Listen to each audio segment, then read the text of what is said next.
Good morning class. Today we are going to study class 9 Geography chapter 2 Physical features of India.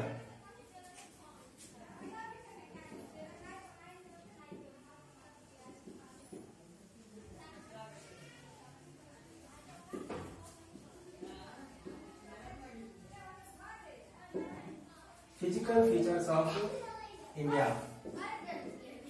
So this is lecture 1. So हम सब जानते हैं कि India एक बहुत ज़्यादा डाइवर्स कंट्री है. इंडिया में हमें बहुत सारे distinct land masses, land features मिलते हैं like deserts, plains, mountains, oceans, इसके बाद island groups, coastal plains. So basically India जो है, इंडिया का जो फिजिकल फीचर्स है, इंडिया को हमने लगभग 6 मेजर फिजियोग्राफिक डिवीजन में डिवाइड किया है. that is Himalaya, that is the Himalayan mountains.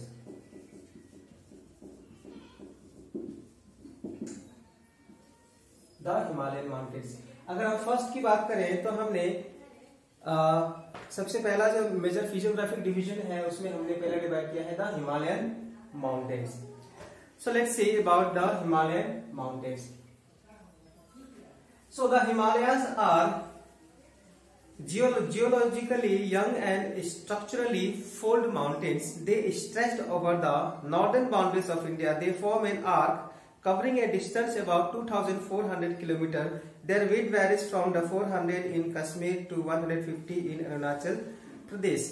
अगर हम बात करें हिमालयन माउंटेन्स की, so this is our Himalaya up to Arunachal Pradesh, AP, Arunachal Pradesh, and this is Jammu and Kashmir. So ये जो एंटायर बेल्ट है ये हमारा क्या है? This is our Himalaya. और हिमालय को हमने 3 पार्ट्स में डिवाइड किया है. That is Himadri, Himachal, and third one is Shivaliks. So अगर हम हिमालय की बात करें तो हिमालय को हमने 3 पार्ट्स में डिवाइड किया है. दैट इज जो ऊपर का जो सबसे अपर मोस्ट लेयर है उसे हम हिमाद्री कहते हैं, जो सेकंड लेयर है उसे हम हिमाचल कहते हैं, और जो थर्ड लेयर है इसे हम क्या कहते हैं? शिवालिक्स कहते हैं. अगर हम इसकी कुल लंबाई की बात करें तो यहां से लेकर के अप टू यहां तक ये कितना है? 2400 किलोमीटर इन लेंथ की अगर हम बात करें जम्मू एंड कश्मीर से लेकर के अरुणाचल प्रदेश तक तो इसकी लंबाई कितनी है? 2400 किलोमीटर. अगर हम बात करें चौड़ाई की तो जम्मू एंड कश्मीर में ये लगभग कितना है? This is about 400 kilometre. So इसकी चौड़ाई कितनी है? 400 किलोमीटर है.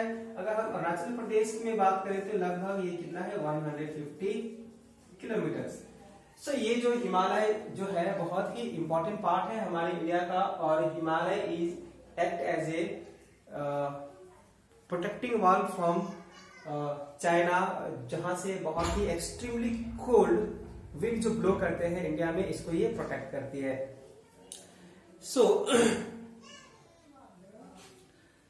सो अगर हम बात करें हिमालय का तो ये स्ट्रक्चरली एक यंग फोल्ड माउंटेन है. So what is young fold mountain? Young fold mountain, हम हिमालय को यंग फोल्ड माउंटेन क्यों कहते हैं? अगर हम कहें तो हिमालय जो है पूरे वर्ल्ड में सबसे हाईएस्ट माउंटेन रेंजेस है, क्योंकि हिमालय पे ही हमें मिलता है माउंट एवरेस्ट, जो कि हिमालय का ही पार्ट है. सो हिमालय को हम यंग फोल्ड माउंटेन इसलिए कहते हैं क्योंकि हिमालय जो है वो प्लेट टेक्टोनिक्स के कोलिशन के वजह से जो है वो बनी है, और वो अभी भी due to the plate tectonics ये बहुत ही स्लो या फिर बहुत ही स्लो मोशन में ही चाहिए. ये हर साल जो है वो थोड़ा बहुत इंक्रीज हो रहा है, जिसे हम इसे यंग फोल्ड माउंटेन कहते हैं. So the mountains ranges run in the west east direction from the Indus to the Brahmaputra river. अगर हम कहें वेस्ट ईस्ट डायरेक्शन में, अगर हम यहां से कहें तो यहां से हमें क्या मिलता है? River Indus. से लेकर के अप टू रिवर ब्रह्मपुत्र। सो ब्रह्मपुत्र और इंडस तक ये जो हिमालय रेंज है हमारा फैला हुआ है। सो the latitudinal variation in Himalayas are greater in the eastern half than those in the western half. The Himalayas consist of 3 parallel ranges in the longitudinal extent. A number of valleys lies between these ranges. अगर हम कहें तो पहला हमने जैसे कि बताया कि हिमालय जो है हमारे 3 पार्ट्स में डिवाइडेड है, हिमाद्री, हिमाचल एंड शिवालिक्स। तो अगर हम बात करें फर्स्ट रेंज की, अगर हम हिमाद्री की बात करते हैं तो हिमाद्री जो है इसको हम ग्रेटर और इनर हिमालय या फिर हिमाद्री, इसको हम ग्रेटर और इनर हिमालय या फिर हिमाद्री के नाम से भी जानते हैं। और इसमें अगर हम बात करें एवरेज हाइट की, हिमाद्री में जो माउंटेन्स हैं इसकी एवरेज हाइट कितनी होती है 6000 मीटर्स। इसके बाद यहाँ पे हमें बहुत सारे माउंटेन पिक्स मिलते हैं, लाइक माउंट एवरेस्ट हो गया, कंचनजंगा, मकालू, ये सारे जो माउंटेन पिक्स है वो सबसे ऊंचे ऊंचे हैं किसमें, हिमाद्री में। इसके बाद अगर हम बात करें हिमाचल में, तो Himachal this range lies to the south of the Himadri and forms the most rugged mountain system. It is composed of the highly compressed rocks with the high varying of the 3700 to 4500 meters। तो यहाँ पे अगर हम इसकी बात करें तो यहाँ पे जो माउंटेन रेंजेस है वो कितना है 3700 टू 4500 मीटर्स। और ये जो पार्ट है हमारा हिमाचल, ये रग्ड माउंटेन्स मीन्स ऐसा लग रहा है कि बहुत सारे पत्थर जो है एक के ऊपर चढ़े हुए हैं, मीन्स इस तरह से ये जो माउंटेन्स से बने हुए हैं। और इनकी माउंटेन्स की ऊंचाइयां कितनी है, लगभग 3700 मीटर्स टू 4500 मीटर्स। इसके बाद अगर हम कहें तो इसकी जो चौड़ाई है लगभग कितना है 50 किलोमीटर है, मीन्स अगर हम कहें इसकी जो मोटाई है वो कितनी है 50 किलोमीटर है। और इसी के साथ साथ यहाँ पे बहुत सारे माउंटेन रेंजेस मिलते हैं, लाइक पीर पंजाल, ढलुआधर एंड महाभारत। अगर हम कहें यहाँ पे इस रेंज में अगर सबसे ऊंची पहाड़ियां अगर कोई है तो वो कौन कौन है, Pir Panjal, Dhauladhar and Mahabharat. The Pir Panjal ranges is the longest and the most important range. तो यहाँ पे जो पीर पंजाल रेंज है वो सबसे इंपॉर्टेंट और सबसे ऊंचा है। इसके साथ साथ they also contain the valley having the well known hill stations like the Kashmir, Kangra, Kullu. अगर हम कहें तो यहाँ पे जो भी हिल स्टेशन है वो कौन कौन से पाए जा रहे हैं, दैट इज नैनीताल, कुल्लू, नैनीताल, मसूरी। तो ये सारे के सारे जो रेंजेस है इसमें पाए जाते हैं। अगर हम शिवालिक्स की बात करें तो इसकी लंबाई जो है यहाँ पे जो पहाड़ियां हैं इसकी लंबाई है लगभग 900 टू 1100 मीटर्स है।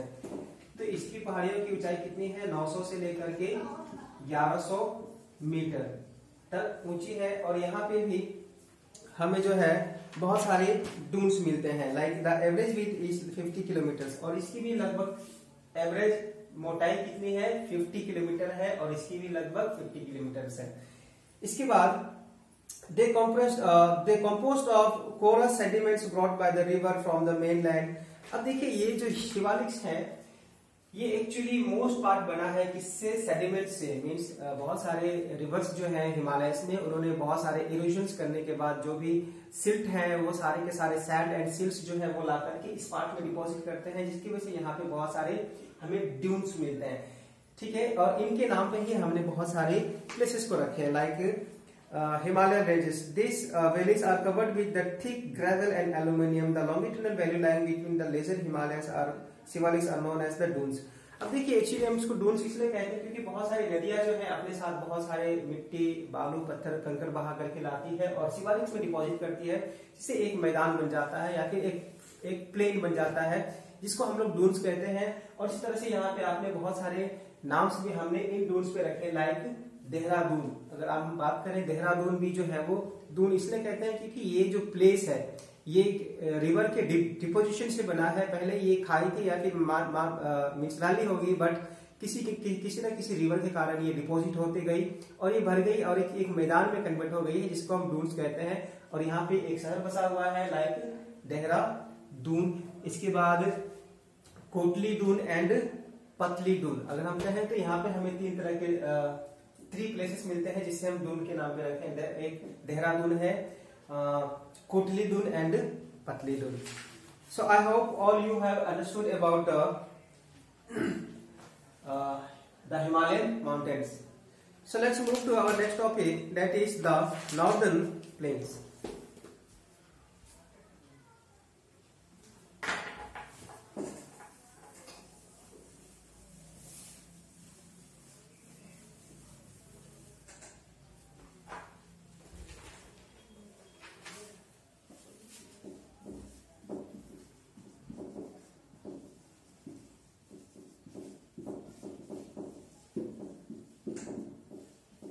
The northern plains.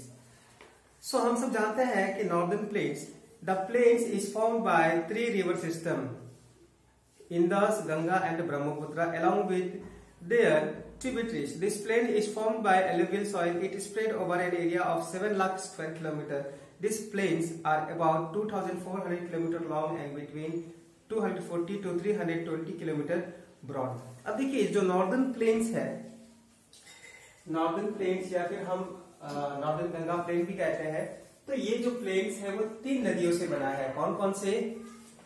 Indus, Ganga and Brahmaputra.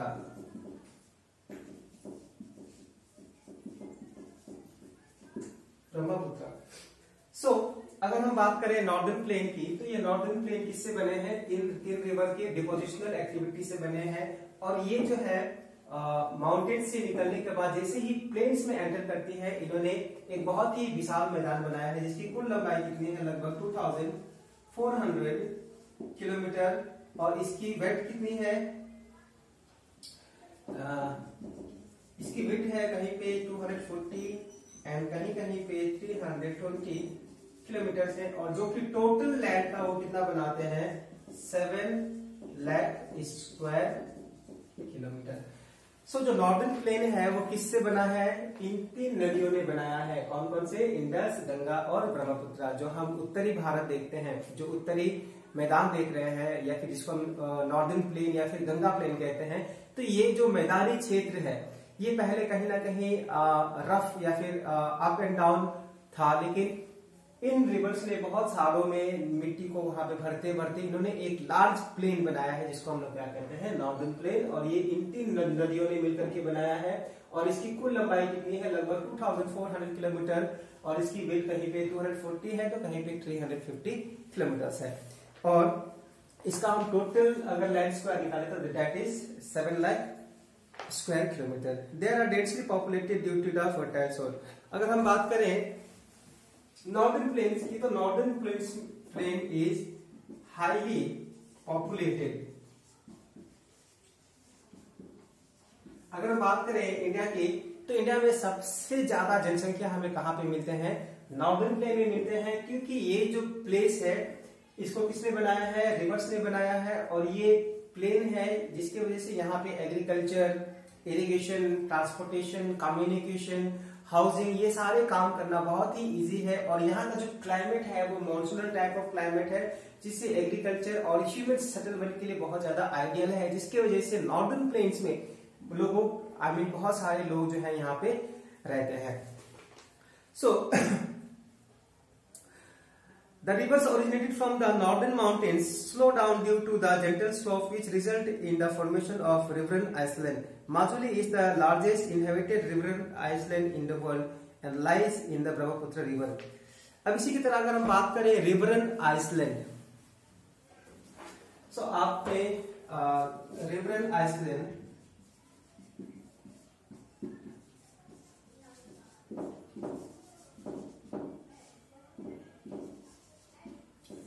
Majuli, अगर हम बात करें नॉर्दर्न प्लेन्स की, तो जो रिवर ब्रह्मपुत्र है, रिवर ब्रह्मपुत्र जब हिमालय से जब नीचे निकलती है और जैसे ही ये प्लेन्स में एंटर करती है, तो यहाँ पे रिवर जो है बहुत ही यहाँ पे जो स्लोप्स है बहुत ही शैलो हो जाते हैं, जिसकी वजह से जो स्पीड ऑफ द रिवर है वो स्लो हो जाती है. और इसके बाद इसको बहने का मौका बहुत ज्यादा नहीं मिलता है, जिसकी वजह से Majuli in Assam, Majuli is in Assam near by Guwahati. Majuli कहाँ पे है? गुवाहाटी आसाम में है। और ये जो ब्रह्मपुत्र रिवर है जब निकलती है आसाम में गुवाहाटी के पास, तो वहां पे एक प्लेस है जिसका नाम है माजुली। और यहाँ पे ये जो रिवर है वो डाइवर्ट हो जाती है टू पार्ट्स में, मीन्स यहाँ से एक रिवर आई है और बीच से डिवाइड हो गई है और वो आके फिर कहीं भी मिल गई है। तो यहाँ पे जो लैंड है इसको हम क्या कहते हैं? रिवरन आइसलैंड कहते हैं। और यहाँ पे एक रिवरन आइसलैंड बनाया गया है ब्रह्मपुत्र के द्वारा, जिसको हम लोग माजुली कहते हैं। और ये वर्ल्ड का सबसे लार्जेस्ट रिवर आइलैंड है जो कि इंडिया में है। साथ ही साथ Majuli is the largest inhabited riverine island in the world, lies in the Brahmaputra river. The river is split into a number of channels in their lower courses due to the deposition of silt. These channels are called distributaries. They are common feature from the river delta. So इसी तरह से अगर हम कह सकते हैं कि यहाँ पे आने के बाद ये और बहुत सारे ट्रिब्यूटरीज में, मीन्स जब भी कोई नदी पहाड़ों से निकल करके मैदानों में आती है तो वहां पे मैदान होने के कारण ये नदी जो है बहुत तेजी से नहीं बह पाती है और वो बहुत सारे पार्ट्स में डिवाइड हो जाती है, जिसको हम क्या कहते हैं? ट्रिब्यूटरीज कहते हैं। इसको हम क्या कहते हैं? ट्रिब्यूटरीज कहते हैं। और इसी तरह से ये एक बहुत ही विशाल मैदान का निर्माण करते हैं।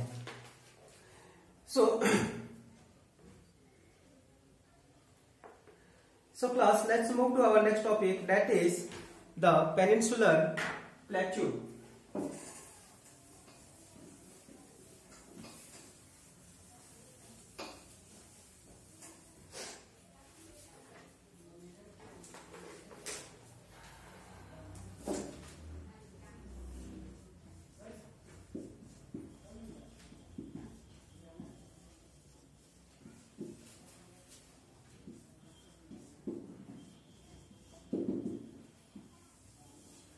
The peninsular plateau. So, if you draw a map of India,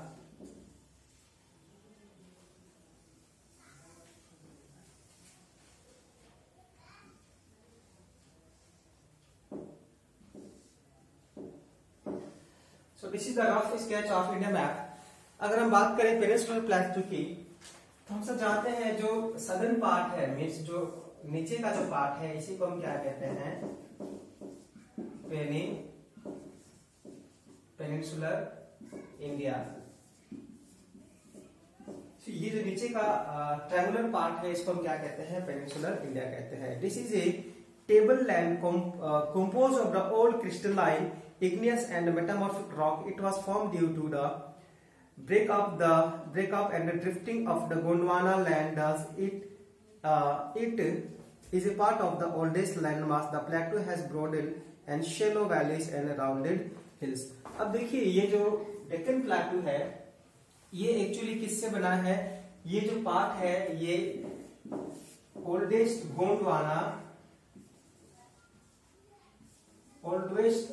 Gondwana land का पार्ट है जो कि एंशिएंट टाइम से ही बने हुए हैं। और ये जो हमारा पेनिनसुलर प्लेटो है ये इग्नियस रॉक से बना हुआ है। ये इग्नियस रॉक से बना हुआ है क्योंकि एंशिएंट टाइम में यहाँ पे बहुत ज्यादा वॉल्केनिक एरप्शंस हुए थे और जब लावा और मैग्मा जब बाहर आया और जब वो रॉक्स ठंडे हो गए तो वो किस में कन्वर्ट हो गए? इग्नियस रॉक में। और यहाँ पे इग्नियस रॉक बहुत ज्यादा है और जिसकी वजह से बहुत ज्यादा वॉल्केनिक एरप्शंस होने के कारण यहाँ पे हमें क्या मिलता है?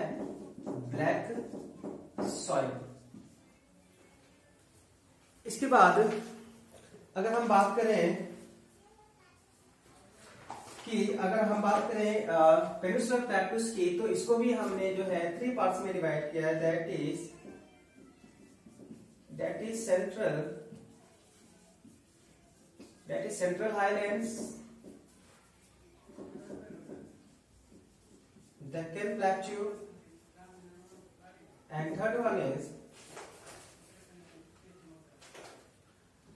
Western and eastern Ghats.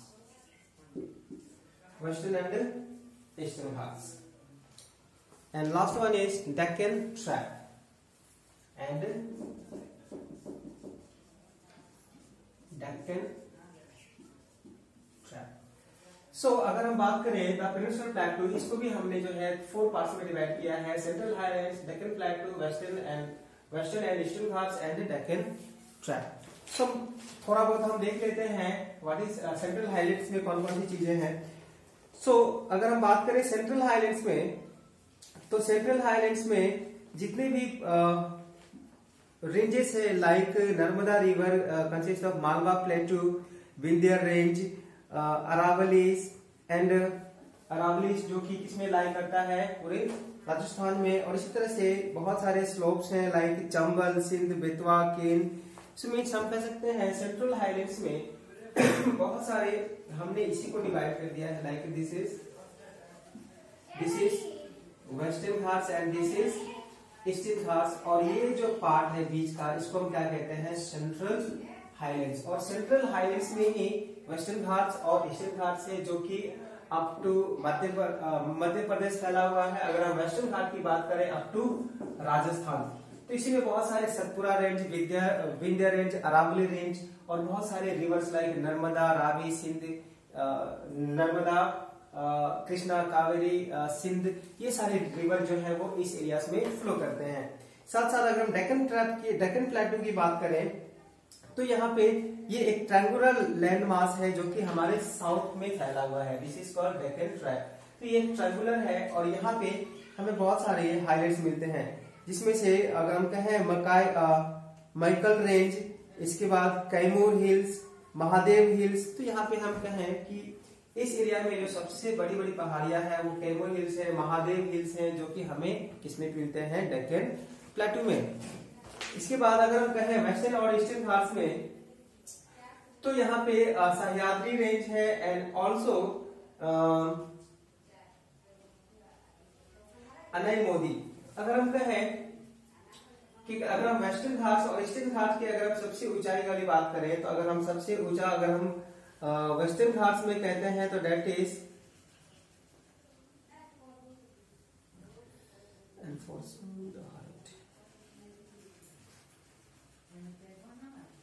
सो अगर हम बात करें सबसे ऊंची और सबसे ऊंचे दो पहाड़ियों की, तो अनैमोदी की हाइट लगभग है 2695 मीटर्स एंड डोडा बेटा जिसकी हाइट है लगभग 2337 metre and are the highest peak found here. The famous hill station is Udhagamandalam, popularly known as Ooty, and Kodaikanal is in this hills. अगर हम कहें तो अनैमोदी में और डोडा बेटा जो वेस्टर्न और ईस्टर्न घाट्स में मिलते हैं, इसमें से दो हिल स्टेशन है जिसको हम कहते हैं commonly Ooty and the Kodaikanal. ये जो दो हिल स्टेशन है बहुत ही ज्यादा फेमस है इन दो पार्ट्स में, किसमें, वेस्टर्न घाट्स और ईस्टर्न घाट्स में। अगर हम बात करते हैं डेक्कन ट्रैप की, तो western part of the plateau is known as the Deccan trap contains black soil of volcanic origin. जैसे कि हमने पहले ही बताया था, ये जो पार्ट है इसको हम क्या कहते हैं, डेक्कन ट्रैप कहते हैं। और यहाँ पे हमें क्या सॉइल मिलता है, ब्लैक सॉइल मिलता है, क्योंकि एंशिएंट टाइम्स में यहाँ पे बहुत ज्यादा वोल्केनिक एरप्शंस हुए थे, जिसकी वजह से यहाँ पे हमें ब्लैक सॉइल मिलता है। सो इस टॉपिक में इतना ही। Let's move to our next topic, that is Indian desert.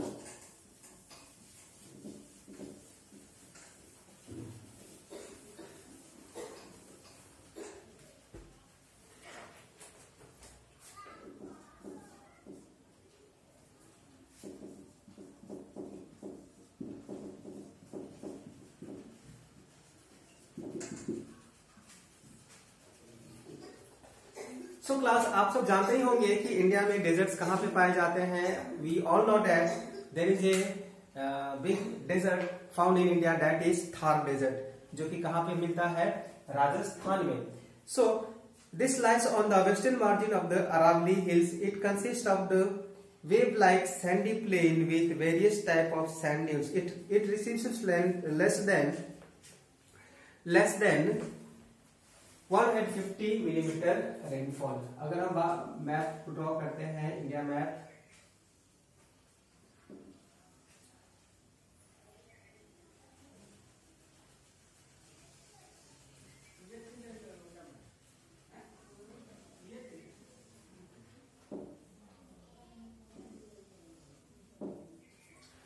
तो this is a rough map of India. अगर हम बात करें तो हमें ये जो पार्ट है राजस्थान,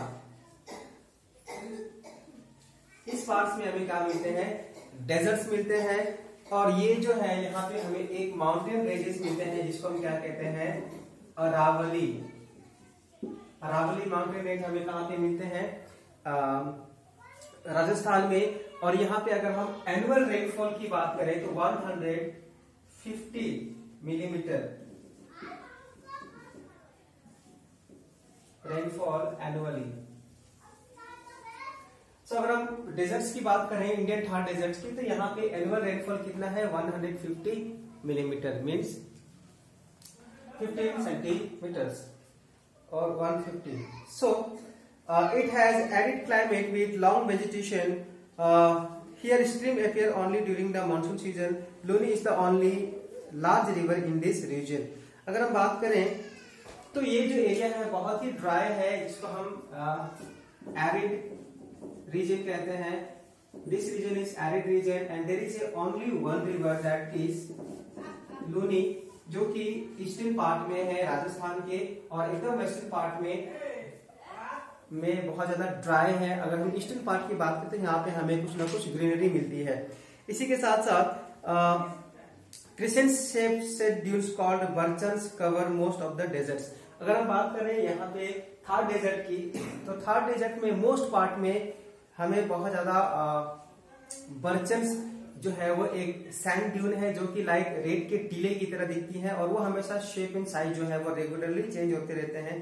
तो ये जो है हमें लॉन्गिट्यूडनल ड्यून्स के रूप में ही हमें इस तरह से ही देखने को मिलते हैं। साथ ही साथ western edges of this region near the Indo Pak border, this desert is also known as the Thar desert. तो ये जो डेजर्ट है हम सब जानते हैं कि इसको हम थार डेजर्ट कहते हैं, थार डेजर्ट। और ये जो है इसके इंडो पाक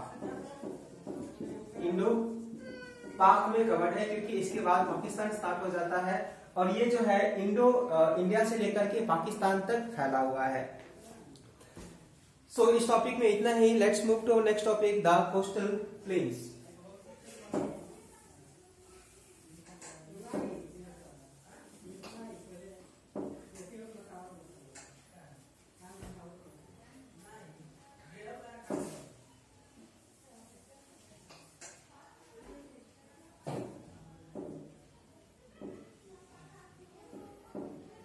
हम बात करेंगे, नेक्स्ट टॉपिक है the coastal plane.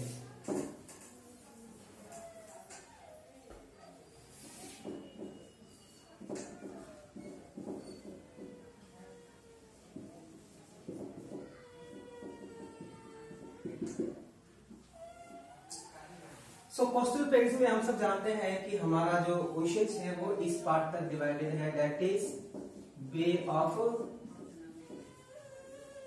Bengal and Arabian Sea, and that is Indian Ocean. So हम सब जानते हैं कि हमारा जो पेनिनसुलर पार्ट है वो 3 साइड ओशन से कवर्ड है, और इसके बाद जो भी लैंड बाउंड्रीज है यहाँ पे इस रीजन में, इसी को हम क्या कहते हैं, कोस्टल प्लेन्स कहते हैं। So let's see what are the features of these coastal plains of India. So the peninsular plateau is bordered with the narrow coastline strips running along the Arabian Sea on the west and the Bay of Bengal on the east. The western coast, which lies between the Western Ghats and Arabian Sea, is narrow plain. It consists of the 3 sections. Northern part of the coast is called the Konkan, Mumbai, Goa. The central stretch is known as Kannada Plains and the southern stretch is called the Malabar coast. अगर हम बात करें तो यहाँ से महाराष्ट्र और गोवा के बीच में जो है इसको हम क्या कहते हैं,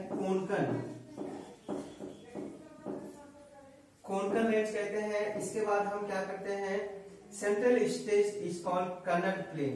अब यहाँ पे जो है सेंट्रल स्टेट जो है उसको हम कन्नड़ प्लेन्स कहते हैं, Kannada plain and Malabar coast,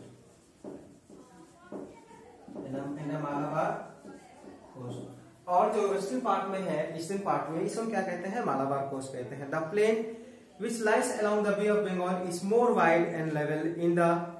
In northern part it is known as the northern Sircar. In the southern part is called the Coromandel coast. अगर हम यहाँ पे करें तो इसको हम क्या कहते हैं, Coromandel, Coromandel coast. So Malabar coast and Coromandel coast, अगर हम साउदर्न पार्ट की बात करें तो। इसी के साथ साथ reverse like Mahanadi, Godavari, Krishna and Kaveri have formed extensive deltas on this coast, like Chilka is the largest salt lake on the eastern coast Orissa. So इस तरह से हम कह सकते हैं कि इस पार्ट में बहुत सारे रिवर्स निकलते हैं जो कि डेल्टास बनाते हैं, लाइक कृष्णा, कावेरी, गोदावरी। ये जो है जब भी समुद्र में निकलती है तो वो क्या बनाती है, डेल्टा, लाइक रिवर गंगा और ब्रह्मपुत्र बनाते हैं। ठीक उसी तरह से ये भी डेल्टास बनाते हैं। और इसी के साथ साथ यहाँ पे एक सॉल्ट वाटर लेक है जिसको लेक चिल्का लेक है, जो कि कहाँ पे पाया जाता है, that is in Odisha. Odisha में हमें क्या मिलता है, Chilka lake. So we find Chilka lake in Odisha and it is the famous as a winter home for migratory birds. It lies to the south of the Mahanadi Delta. तो चिल्का लेक जो है ये एक हैबिटेटरी है बर्ड्स के लिए, और बहुत सारे माइग्रेटरी बर्ड्स यहाँ पे आते हैं और यहाँ पे वो ब्रीड करते हैं। और ये किसके अलोंग में है, along with the south of the Mahanadi delta, और ये महानदी डेल्टा के ठीक बगल में ही है। सो इस टॉपिक में इतना ही। So let's move to our next topic, the islands.